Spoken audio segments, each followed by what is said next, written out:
Super Bowl 29. It's the greatest lineup in sports video history, worth its weight in gold, dazzling as diamonds in this very special 75th anniversary year. From NFL Films.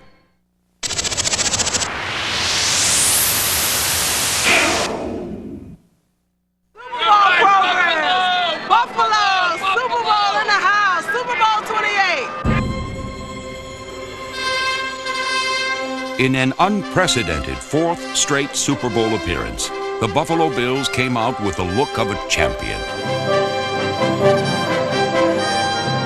Steve Christie's Super Bowl record 54-yard field goal put the Bills on the board as Buffalo built a 13-6 halftime lead. Ain't nothing getting away, baby. Nothing getting away. They spot the ball at the 4, first and goal. Kelly waits, Thurman runs, breaks a tackle, goes in for the touchdown. Thurman Thomas has scored. In the second half, however, the momentum of the game shifted, and the Bills once again came up short in their quest for a Super Bowl title. It was one more disappointment that this team would have to endure and overcome. It's a long, hard struggle to get there. Everybody aspires to get into the game. We've been fortunate enough, and our players have been resilient enough to bounce back from one disappointment after another. But we put it behind us quickly. If you're going to have a chance to go back again, you have to put disappointments behind you, not dwell on them.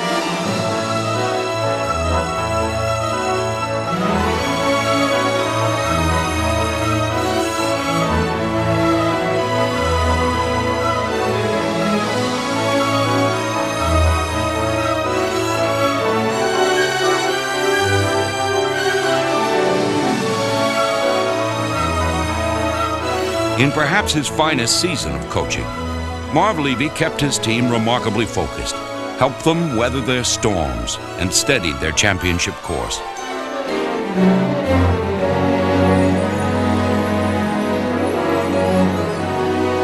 In a season that could have been filled with pitfalls, the Bills never lost sight of their goals.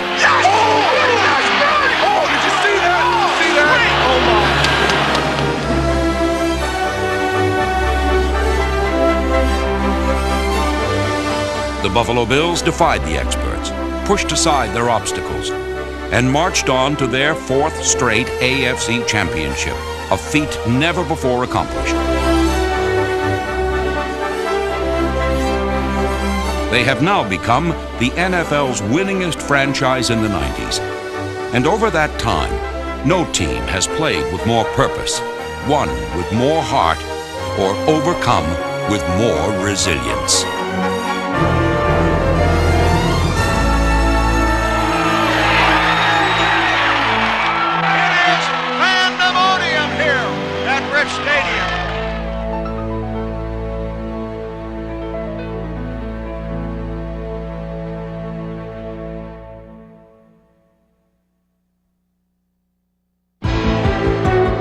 As the Bills opened the 1993 season, many wondered how well they would come back after 3 straight Super Bowl disappointments.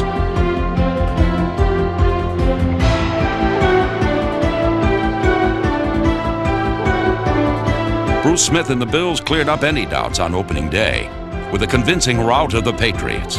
Kelly backing up, looking, he throws, it's caught there, and it's Reed. Reed at the 20-yard line, still on his feet. To the 15, down to the 10, to the 5, in for the touchdown.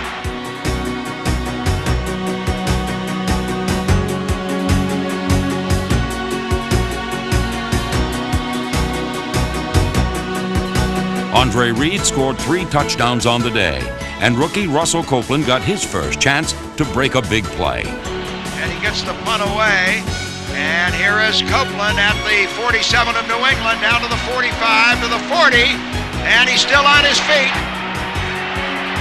He's at the 35, at the 30, at the 25, the 20, the 15, the 10, the 5, touchdown! He runs in for the score! What a play by Russell Copeland!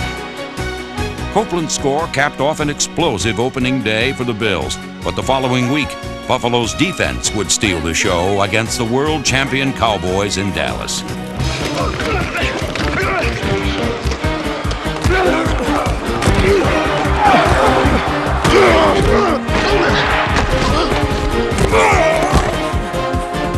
Bills manhandled the Cowboys on both sides of the ball.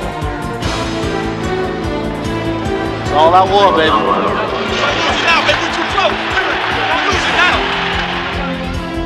With the Bills protecting a 3-point lead in the final minutes, the Cowboys marched to a potential winning score. 20 seconds left.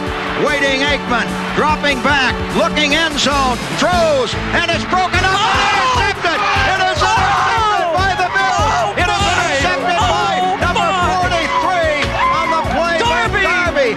They're going to win it here at Texas Stadium. Matt Darby's game-saving interception typified the opportunistic, aggressive defense the Bills played throughout the season. Everybody to the ball, baby. Everybody to the ball. Everybody to the ball now.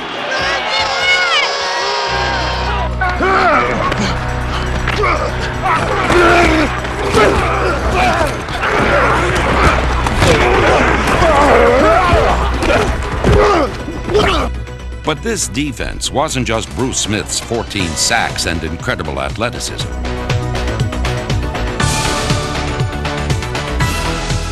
And it wasn't just Cornelius Bennett tossing quarterbacks aside. This was a team defense, with Jeff Wright and number 90 Phil Hansen helping to collapse the pass pocket, and each individual attacking the ball with a purpose. Every player looked to create an opportunity, from veteran Darryl Talley to youngsters Mark Maddox and Marvcus Patton.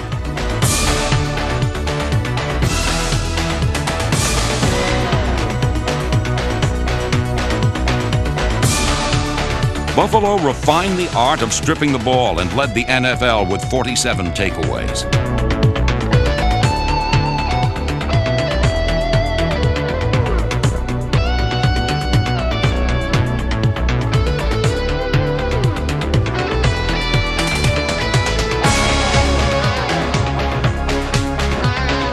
In Week 5 against the Giants, Buffalo's ball-hawking defense was at it again. Back the throw is Sims, and he fires it incomplete and then intercepted. It is picked off by Jones. He's at the 20, the 25, the 30, the 40, the 45, midfield, down to the 40, down to the 30, down to the 20, to the 10, to the 5, and in for the touchdown. Henry Jones goes 85 yards on the return. Despite Henry Jones' score, the Bills trailed 14-10 in the final minutes before Jim Kelly pulled out the win. Kelly waiting down to 3, takes the snap, backs up, will throw. He's got a touchdown to the tight end, Pete Metzlars.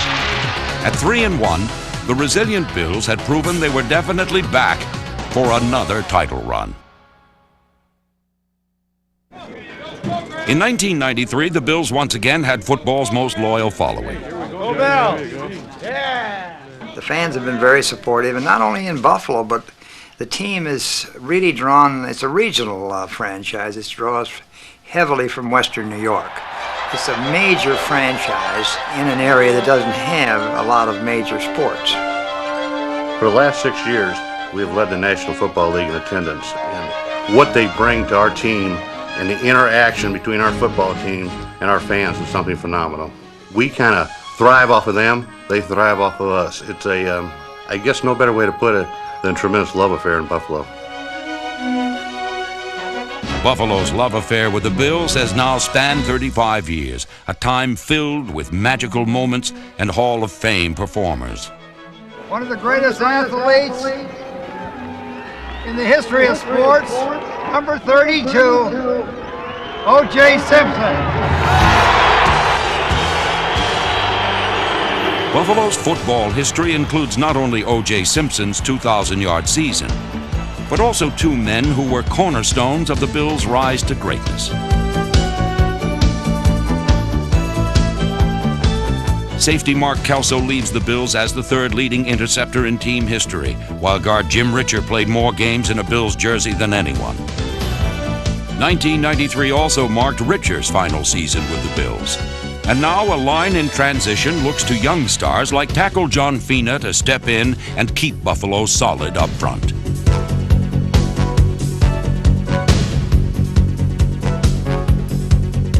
In his first season as a starter, Fina blossomed into an excellent pass protector. learning from veterans like center Kent Hull and number 65 guard John Davis. Late in the season, guard Glenn Parker was inserted as a full-time starter and further solidified a line that grew stronger by the game.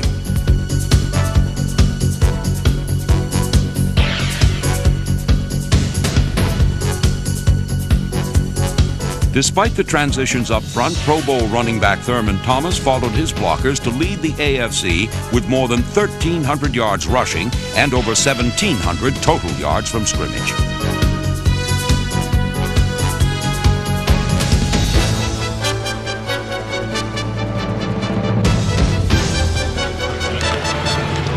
A new spark was provided by free agent receiver Bill Brooks, who was second on the team in receiving behind veteran Pete Metzelaars.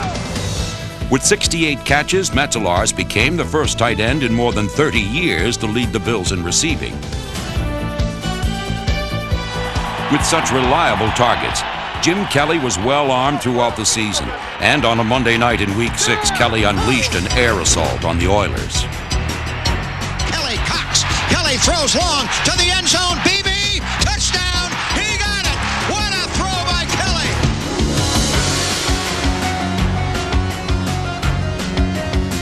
A red-hot Kelly burned the Oilers for 3 touchdown strikes. Here is Kelly, play action pass over the middle. A man is there. Reed at the 10, Reed at the 5. He runs in for the touchdown. Well, hang with me, guys. Oh, get him, baby. Yeah, baby. Monday Night Football is where you got to be. It's what you got to do. It seemed that someone always knew just what they had to do. In Week 8, it was Darryl Talley who made the pivotal play against the Jets. The Jets with the ball, and Boomer wants to throw, and it is intercepted there. Kicked off by Talley. He's down the sidelines to the 40, the 30, the 20, the 10, the 5, and in for the touchdown. This team has found more ways to win football games than just doing it by offense or defense. I mean, we've done it with special teams. We've done it on some offensive plays. We've done it on big plays all the way around. Special teams certainly contributed, as Chris Moore's punts always seemed to find their way into the arms of Pro Bowler Steve Tasker. And Steve Christie's kicks connected from the longest of distances. 59-yard try. And the kick is on the way, and it is good. He made it. You believe that? It was hard to believe how many different Bills produced big plays over the course of the season. And not just veterans, but rookies like cornerback Thomas Smith, number 28.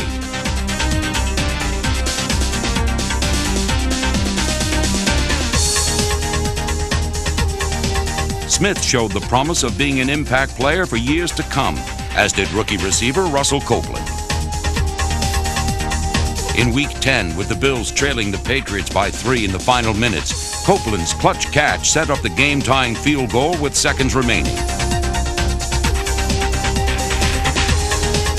In overtime, Steve Christie's winning kick completed the comeback. The Bills were finding every way imaginable to win, and at 7-1, seemed to be on the fast track toward the postseason. The Bills have always known that the more successful you are, the more you become a target for other teams. And at midseason, Buffalo was hit hard with 3 losses in 4 games.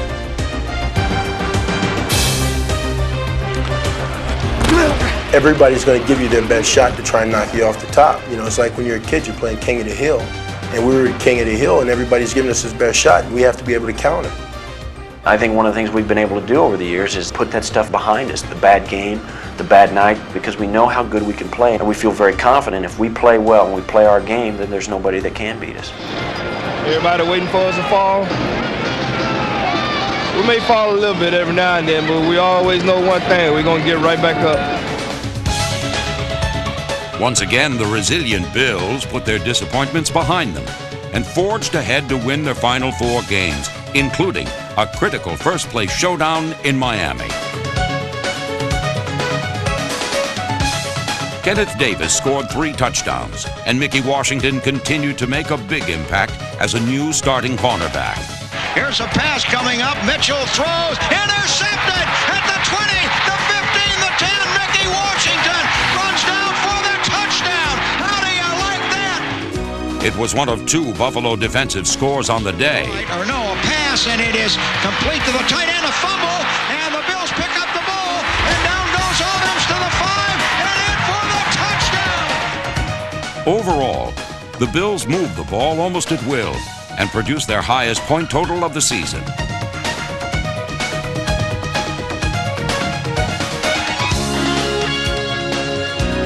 The win put Buffalo back in sole possession of first place, but in order to clinch the division title the following week, the Bills needed to overcome both the Jets and the brutal conditions. It's a game day program here for the coldest game in Buffalo Bills history. Ooh, is it cold out here today? With the wind chill at 30 below zero, the Bills looked to their defense to rise up and put the division title on ice.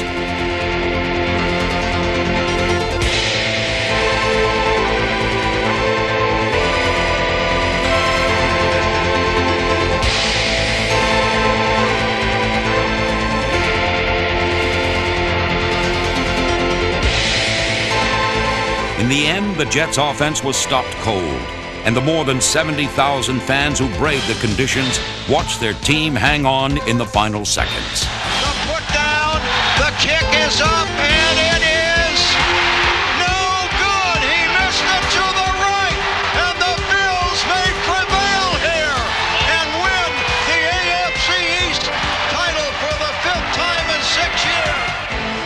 The Bills also earned home field advantage throughout the playoffs, and once again were peaking for the postseason.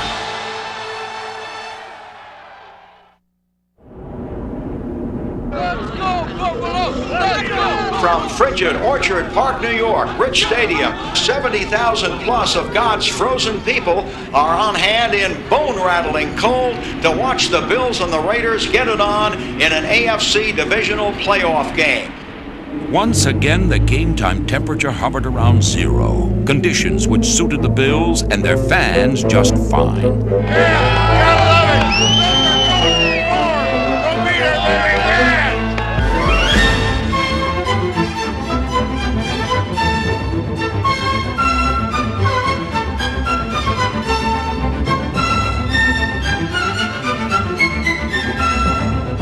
After the 2 teams battled through a scoreless first quarter, Buffalo's Steve Tasker came up with the game's first pivotal play. With the wind at his back, he sails it on the ground and is taken by Tasker at the 30, run to the 35-40. Tasker ignited his team with one of the biggest postseason plays in Bills history. The 15, the 10, the 5, knocked out of bounds at the 1-yard line in a spectacular play. 1 play later, Kenneth Davis vaulted Buffalo on top.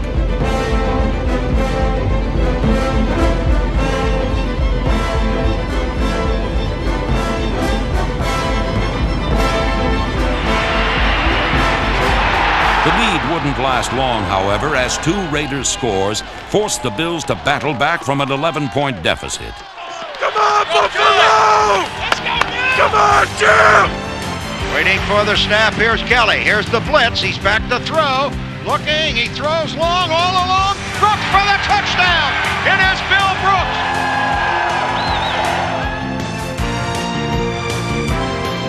In a true test of resilience, the Bills stood up to the Raiders' challenge as Jim Kelly had one of his greatest postseason performances. With his team once again trailing in the 4th quarter, Kelly delivered one more time. All right, here we go. Trailing by a point. 12-12 to play. Kelly to pass. Look at Billy! Dropping back, looking. He throws to the end zone. Brooks, touchdown! Billy Brooks, touchdown! Kelly's second touchdown pass to Bill Brooks gave the Bills a 6-point lead. Bruce Smith and the defense made it stand up. Come on, defense!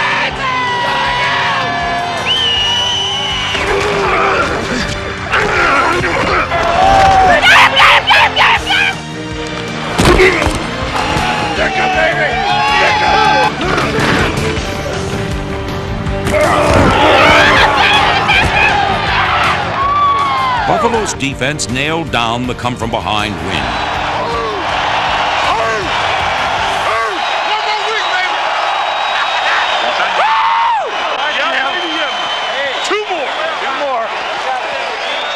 The victory prompted a familiar refrain throughout Western New York. Buffalo's going to the Super Bowl. I got a feeling. Buffalo's going to the Super Bowl.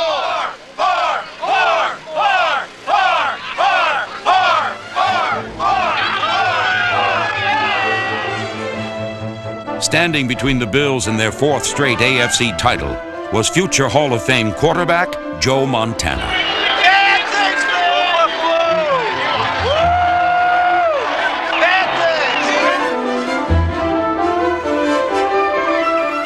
Buffalo stared down the legend across the line and looked to put an end to Montana's postseason magic.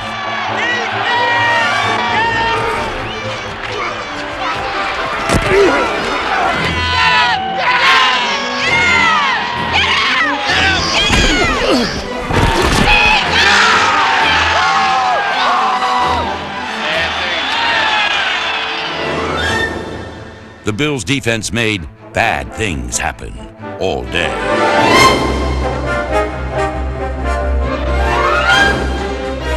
Buffalo ransacked the Kansas City offense. And late in the first half, a clutch interception by Henry Jones helped the Bills maintain momentum.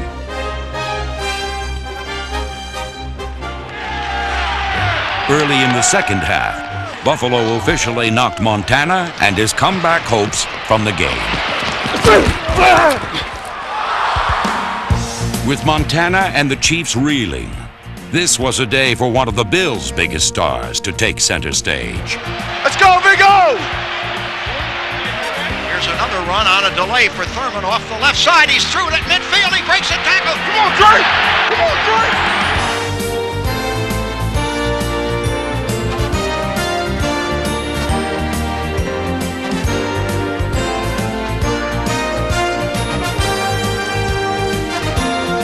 Thurman Thomas consistently ripped through the Chiefs' overmatched defense and set a Bills postseason record with 186 yards rushing and 3 touchdowns.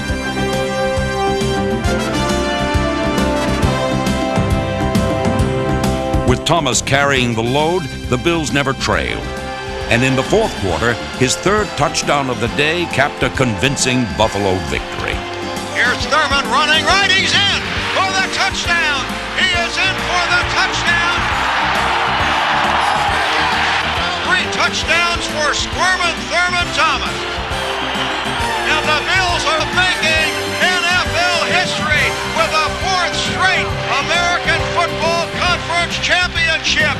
And they are going back to the Super Bowl for a 4th straight time.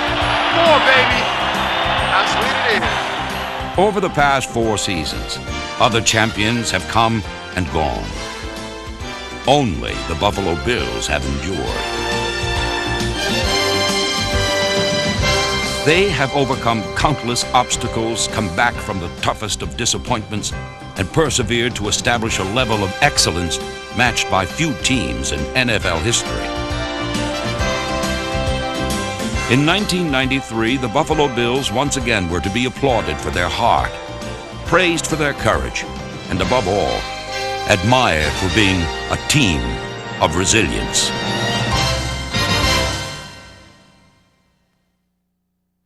Hi, I'm Steve Sable. As you've just seen, the Buffalo Bills will go down in history as one of the NFL's most resilient teams ever. Their 4 straight Super Bowl appearances is a feat that should be marveled at, but perhaps even more impressive is the way this team picks itself up after each Super Bowl disappointment and comes right back with more determination the next season. But the question is, how long can the Bills keep it up? Can they really be expected to bounce back again, endure all the rigors and pressures of another season, and reach a 5th straight Super Bowl? Let's take a look at the Bills' chances in 1994 as they begin their drive for 5. We haven't seen the last of the Bills for 3 reasons. Number 1, they're an incredibly gritty team. They see no reason right now to quit, and they haven't seen that, for the last 4 years. Number 2, I think just looking down their roster, they still have productive, Pro Bowl players who are playing extremely well. I don't care what Thurman Thomas did in the Super Bowl. Do you want him on your team running the ball? Yeah, he's one of the 3 or 4 best backs there is, period. I think the third thing you have to look at is the division factor. I think that Buffalo is still clearly better than Indianapolis, New England, and the Jets. This might be the last year that that's true, but I think it's definitely still true. So I think if you look at those 3 factors, the fact they're very plucky, the fact that they still are incredibly talented, and the fact that they benefit by being in, relatively speaking, a weak division, I don't see any team out there that's better than them in the AFC right now. As hard as it may be for some to accept, Jim Kelly and the Bills are, once again, the AFC's team to beat in 1994. And they look to ride one of the conference's most explosive attacks all the way to their 5th straight Super Bowl. First down at the 35, dropping back to pass. Goes long down the field. Beebe, he's got it at the 10, at the 5, and in for the touchdown. Back to pass, can't find anybody, now sinks it in there to Reed. At the 45, midfield, he's in the clear. At the 40, at the 30, at the 20, at the 15, at the 10, at the 5, and in for the touchdown. With Kelly still firing out of the no-huddle, and Pro Bowl running back Thurman Thomas still at the peak of his game, the Bills have the potential to once again strike quick and often in 1994. But Thomas and Kelly won't go far without help from a young offensive line in transition. Veteran guard Jim Richer was released. And 1 year after losing Will Wolford to free agency, the Bills lost another Pro Bowl tackle when number 75 Howard Ballard signed with Seattle. The one big loss is Howard Ballard. That is a bad loss for them. And it's going to be real interesting to watch a couple of young tackles now protecting Jim Kelly. One of those tackles is third-year man John Fina, who showed great promise while starting every game last season. Tackle Jerry Crafts and number 74 guard Glenn Parker are also part of Buffalo's youth movement on the line. The biggest changes on defense will come in the secondary, where Pro Bowl cornerback Nate Odoms was lost to Seattle as a free agent. Odoms had a league-high 9 interceptions last season, and to fill his spot, the Bills looked to second-year man Thomas Smith, number 28. Mickey Washington also gets his chance at cornerback, and the release of veteran Mark Kelso opens the door for third-year man Matt Darby, number 43, to step in at free safety. 1994 first-round draft choice Jeff Burris of Notre Dame adds more young talent to a secondary whose elder statesman is now number 20, fourth-year safety Henry Jones. To ease the pressure on their young secondary, the rest of the Bills' defense needs to keep the heat on up front.